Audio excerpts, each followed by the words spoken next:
Have you ever worked with Emily Wiseman? I have, yeah.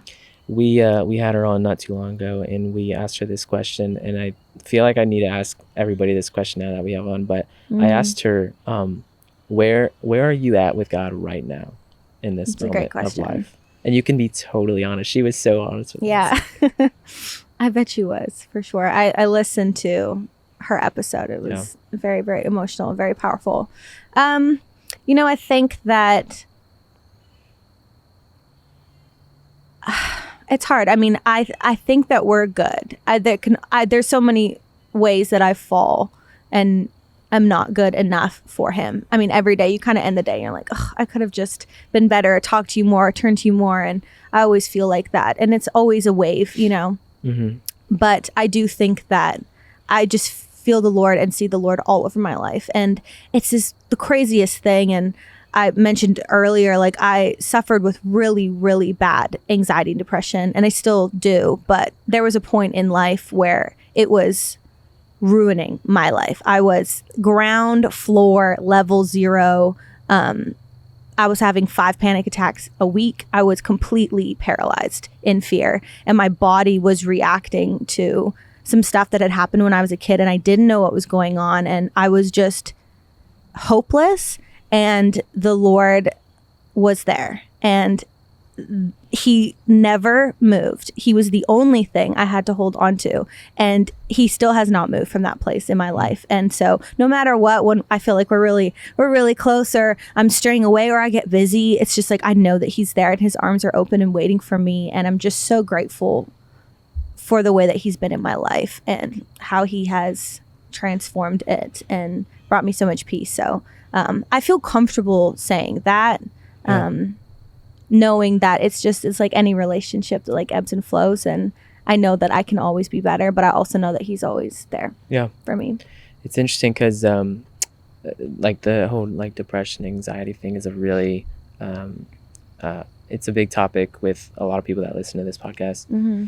And I'm always curious, like practically, like what did that look like of getting out of that for you? Like, was there like practical steps that you took to get out of that? Yeah, I mean, it was horrible. And it's interesting. I feel like anxiety is kind of this trendy topic now. And like I said, I had a panic disorder. So I was having these panic attacks and had one on a boat with friends because I couldn't see the shore. Mm-hmm. And it's completely irrational. Like I know I'm a coherent, like obviously we're going to go to the shore. Like the boat's not breaking down, like everything's fine, but your body like doesn't know that. And that's not trendy. That's not cute. That's embarrassing. And it was horrifying for me. So I think that it's a very dark thing. It's a very real thing. And it's still something that I struggle with, but to look at like where I was to now is the craziest arc. I mean, and it took a long time. It took a lot of therapy. Was on medication at one point.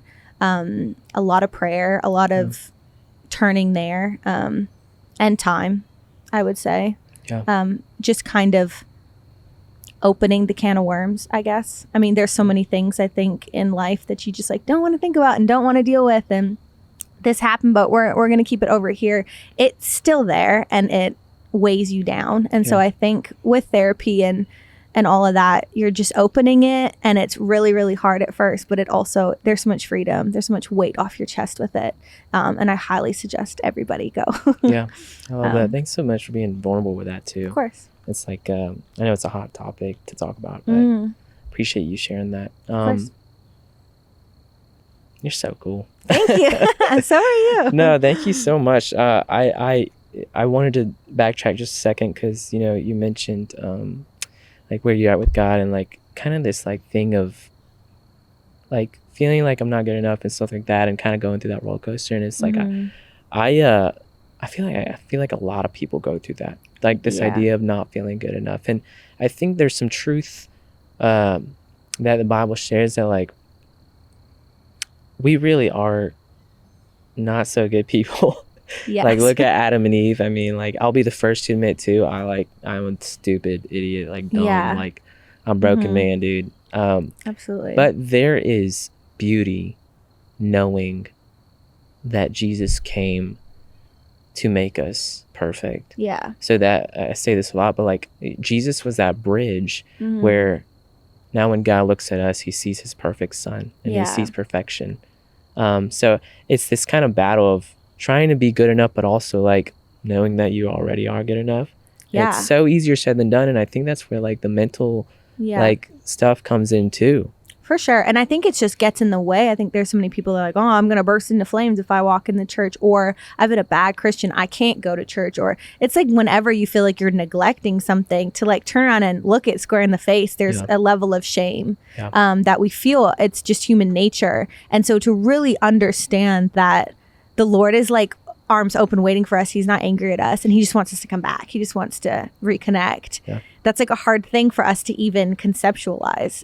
And so I think that like gets in the way. Like, oh, like I haven't been to church in a month or 2 months or 3 months.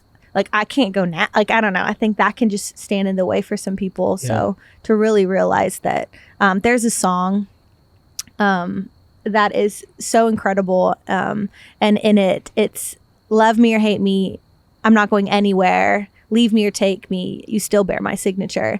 And I just feel like even people that are like, I don't believe, I don't care, I think it's a cult, I think it's stupid, I hate God, you know, he's like, I love you, but I love you so much. Like, you bear my signature. Like, even if you don't know me a day in your life, like, I love you and I'm here. And that's a really weird, hard thing for us to really get. But I think that's so beautiful. Yeah, for sure. Last verse I had tonight was James 1:17, and kind of ties into everything that we were talking about tonight, but it says, every good gift and every perfect gift is from above, coming down from the Father of lights, with whom there is no variation or shadow due to change. And the truth of it all, if you're listening tonight, Christ was that gift for us.